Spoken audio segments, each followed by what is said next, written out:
નમસ્તે ખેડૂત મિત્રો, હું કિસાન એગ્રી માર્ટ વતી રાજેન્દ્રસિંહ ગોહિલ આપ સૌનું હાર્દિક સ્વાગત કરું છું. હવે આપણે અત્યારે કપાસના પાક પૂરા થવામાં છે અને શિયાળુ નવા વાવેતરની અંદર આપણે ચણા અને જીરાનું વાવેતર કરશું, બરાબર.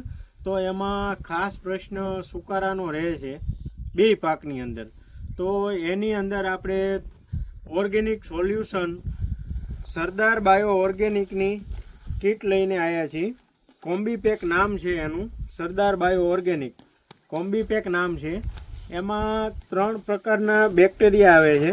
એમાં ટ્રાઇકોડર્મા સુડોમોનાસ, જે જીરાની અંદર ચણાની અંદર કાળી અને સફેદ ફૂગ લાગે છે એની અંદર કામ આપશે.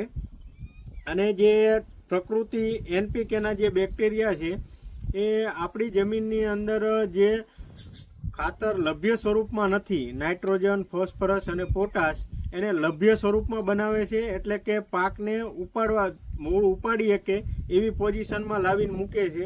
એ પ્રકારના બેક્ટેરિયા આવે છે. તો આનાથી છોડની અંદર જે જાંબુડિયું નથી થતું એને એકદમ બેસ્ટ રિઝલ્ટ આવે છે. હવે આપણે આનું ઉપયોગ કઈ રીતે કરશું, તો એની અંદર આપણે જોવાનું કે પહેલાં પાનની અંદર આપણે બાસાલીન આપીએ છીએ, તો એની સાથે કંઈ આપવું નહીં. પછી બીજું પાન જે આપણે આપીએ છીએ એની અંદર આપણે રેતી અથવા દેશી ખાતર અથવા ધૂળ એની સાથે લઈ અને આ બેક્ટેરિયા ભેળવી અને આપી શકીએ છીએ. હવે આની અંદર કેવું છે કે કંપની ભલામણ 2 એકરની છે, 2 એકરે 1 કોમ્બી કીટ વાપરવી.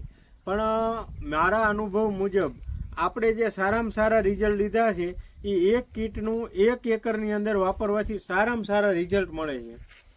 અને આ કીટ જો ખોલવામાં આવે એટલે તમને બતાવી દઉં કે આની અંદર 3 પેકેટ નીકળશે.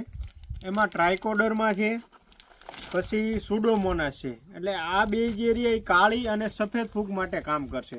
અને આ જે રહ્યા એ એનપીકેના બેક્ટેરિયા છે. એટલે આ ખાતરને લભ્ય સ્વરૂપમાં